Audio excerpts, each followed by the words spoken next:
CITU కార్మికుల పక్షపాతిగా నీతి నిజాయితీ గల సంఘంగా కార్మికులకు చిరకాల కోరికైనటువంటి సొంతింటి పథకం అమలు కోసం పోరాటం చేస్తూ ఉంటే అటు గెలిచిన కార్మిక సంఘాలు కానీ ఇటు రియాజ్ అహ్మద్ హెచ్ఎంఎస్ లాంటి సంఘాలు కానీ ఇలా సిఐటిని విమర్శిస్తూ ఉన్నాయి. సిఐటి లొంగుబాటు వైఖరి వహిస్తుందని చెప్పి ఈరోజు పోస్టులలో పెడతా ఉన్న పరిస్థితి ఉంది. మేము ఒకటే చెప్తా ఉన్నాం, గెలిచి సంవత్సరంన్నర అయింది ఏఐటిసి సంఘం గెలిచి. సొంతింటి పథకం అమలు కోసం కమిటీ వేశారని చెప్పారు. ఆ కమిటీ సభ్యులు ఎవరు ఉన్నారు, ఆ కమిటీ ఎప్పుడు వేశారు, ఏంటిది అనేది ఇప్పటి వరకు కూడా ప్రకటించిన పరిస్థితి ఉంది. ఒక పక్కనేమో కాలం చెల్లిన కోటర్లన్నీ కూడా సింగరేణి యాజమాన్యం మేనేజ్మెంట్ కూల్చేసి అక్కడ డబుల్ బెడ్రూమ్ క్వార్టర్స్ కట్టిస్తామని చెప్పి అలా 1000 కోటర్లకు 400 కోట్ల ఈరోజు ప్రకటించిన పరిస్థితి ఉంది.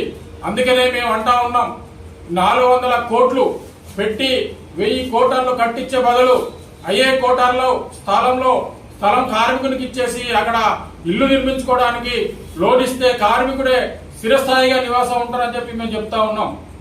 దీనంతా అర్థం చేసుకోకుండా ఈ సొంతింటి పథకం అమలు వల్ల కార్మికునికి లాభం, యజమానానికి లాభం, అటు ప్రభుత్వానికి లాభం అని చెప్పి ఎంతసేపు మొత్తుకున్నా కూడా ఈ కార్మిక సంఘాలు పెడుతున్న పరిస్థితి ఉంది.